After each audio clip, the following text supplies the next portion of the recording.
Section 1.5 Solving Inequalities.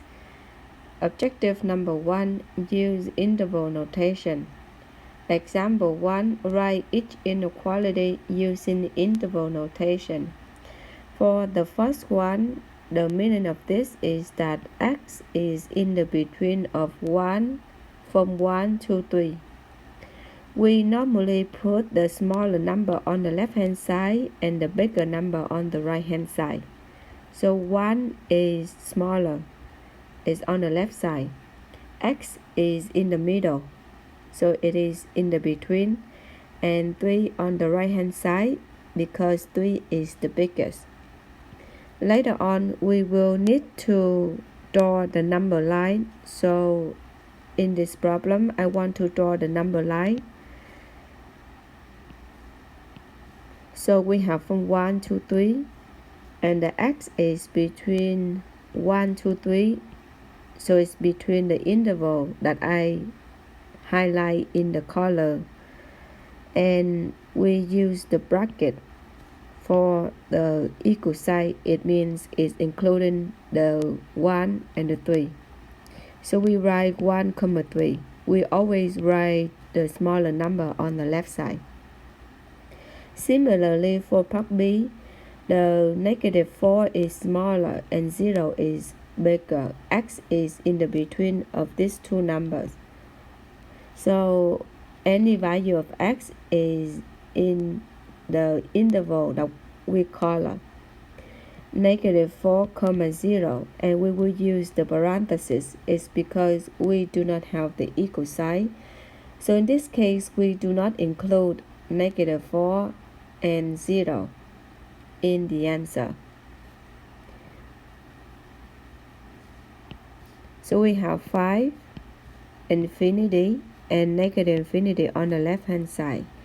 X bigger than 5. The number bigger than 5 are 6, 7, 8, 9. They are the one on the right side of 5. We have no equal sign in problem C, so we will use the parenthesis. So in the number line, you see that 5 on the left and infinity on the right.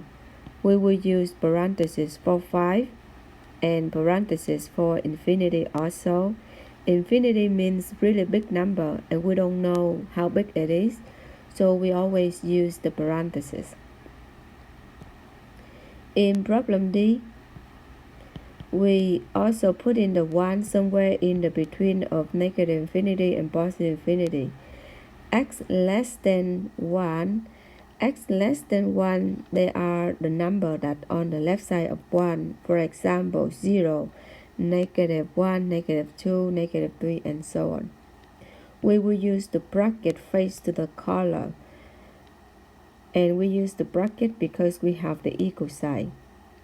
We see -infinity on the left and 1 on the right. So we write -infinity, 1. At 1, we use the bracket. At infinity, we use the parenthesis. Example number 2, it is opposite. Example number 1, they give you the x notation and they ask you to write in the interval notation. Now we have the interval notation, we want to write in the x notation. Because we have both number 1 and 4, so we don't need to have the infinity in this case. This is mean any value of x that is between 1 and 4. So x is in the between of 1 and 4. Now the equal sign will be at 1 because at 1 you see the bracket. Problem C is similarly, you have number 2 and 3 and you don't need infinity because you have the specifically number. We're gonna put bracket for both 2 and 3. That means x in the between of 2 and 3, and we need to put the equal sign for both because we see the bracket for both 2 and 3.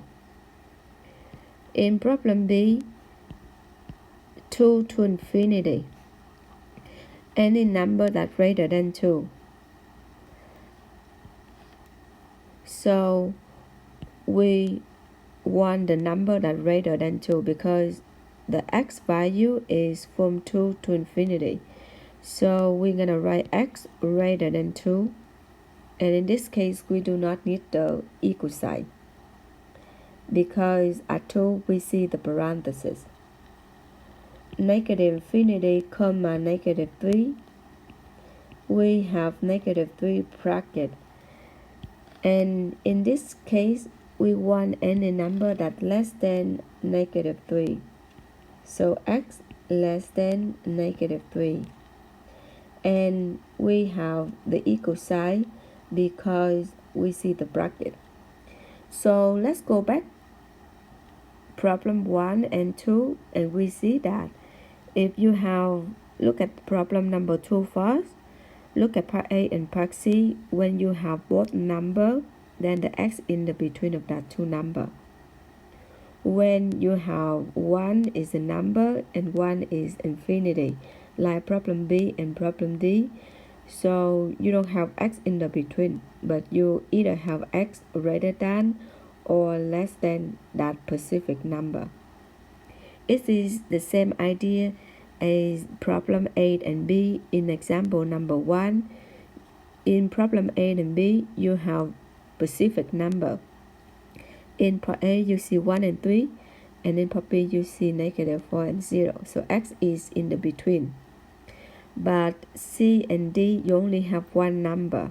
So that's why we have the infinity involved in the interval notation.